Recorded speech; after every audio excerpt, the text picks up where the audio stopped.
అనగనగా ఒక చిన్న గ్రామం ఉండేది. ఆ గ్రామం పేరు సూర్యాపురం. ఆ గ్రామం చుట్టూ పెద్ద పెద్ద అడవులు, పొలాలు ఉండేవి.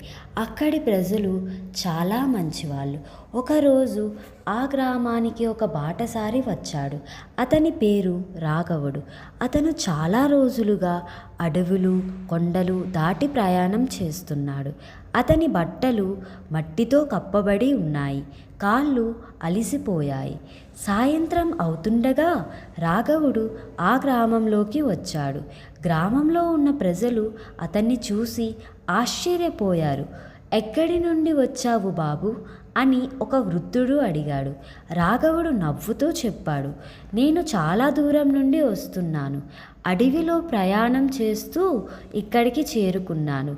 ఈ రాత్రికి ఒక చోట ఉండటానికి అనుమతిస్తారా?" అని అడిగాడు.